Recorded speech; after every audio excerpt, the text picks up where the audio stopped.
Guys, Somnath કિચનમાં સૌનું હાર્દિક સ્વાગત છે। તો આજે આપણે બનાવવાના છે ચીઝ ટોસ્ટ પાઉં। તો એના માટેની અહીંયા સામગ્રી મેં રેડી કરેલી છે। તો અહીંયા ચીઝ ખમણેલું છે, અહીંયા અમૂલ બટર છે અને અહીંયા છે માયોનીઝ, અહીંયા છે લીલા મરચાં, કેપ્સિકમ ને ઓલા બધા ભેગા છે અને અહીંયા લીલી ડુંગળી છે અને સૂકી ડુંગળી એકદમ ઝીણી સમારેલી છે અને અહીંયા આપણે લીધો છે એટલો ગાર્લિક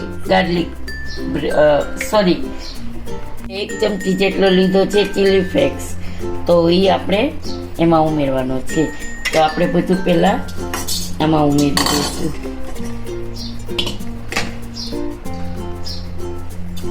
પહેલાં આપણે ડુંગળી નાખી દઈશું, ઝીણી સમારેલી ડુંગળી સમારેલી નાખી છે, પછી લીલા મરચાંની ઝીણી કટકી નાખી છે અને આપણે અહીંયા અમૂલ બટર નાખશું। પછી આપણે માયોનીઝ છે એ નાખી દઈશું 1 ચમચી અને ચીલી ફ્લેક્સ અને પછી આપણે નાખશું બધું ચીઝ મેં ખમણી લીધું છે અને નિમક આપણે છે ને જોઈતા પ્રમાણમાં ઉમેરવાનું છે, કારણ કે ચીઝ એ નમક હોય અને બટરમાં નમક હશે એટલે જોઈતા પ્રમાણમાં નાખશું આપણે। હવે આપણે એને એકદમ મિક્સ કરી દેવાનું છે।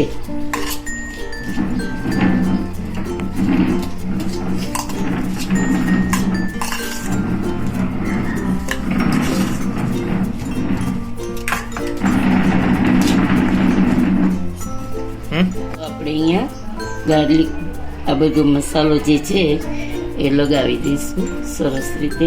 આપણે માયોનીઝને લગાવ્યું છે એટલે એમાં કોઈ નીચે બ્રેડમાં લગાવવાની જરૂર નથી અને આમાં ધાણા ભાજી ઉમેરી શકાય હોય જ, પણ અમારે રોહનભાઈને નથી ભાવતા એટલે અમે નથી નાખ્યા।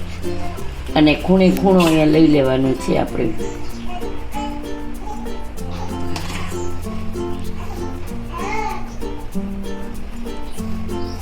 બે બ્રેડ આપણે આવી રીતે તૈયાર કરી દઈશું। આપણી બ્રેડ તૈયાર છે।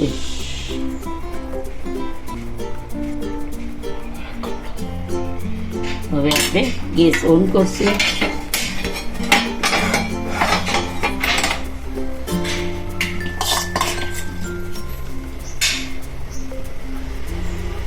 ઘી લગાવી દીધું છે, માખણ હોય તો માખણ લગાવશું।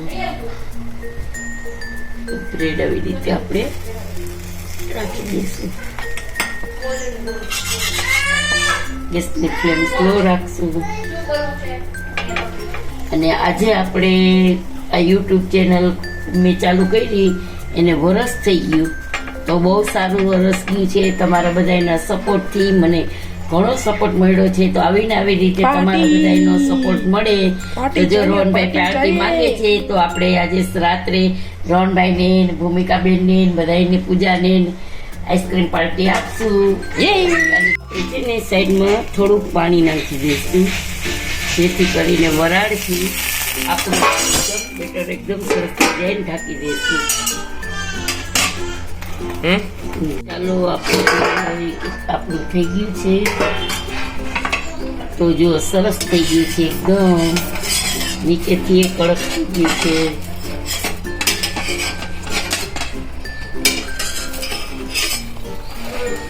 મસ્ત કડક થઈ ગયા છે, જો જોઈ શકો છો આપણા ચીઝી પાઉં તૈયાર છે। તો આજનો વિડીયો તમને કેવો લાગ્યો તે જરૂરથી જણાવજો, સબસ્ક્રાઈબ કરજો, લાઈક કરજો અને શેર કરજો અને કમેન્ટ કરીને જરૂરથી બતાવજો કે આજનો વિડીયો તમને કેવો લાગ્યો અને આવો નવો સપોર્ટ કરતા રહેજો। Thank you.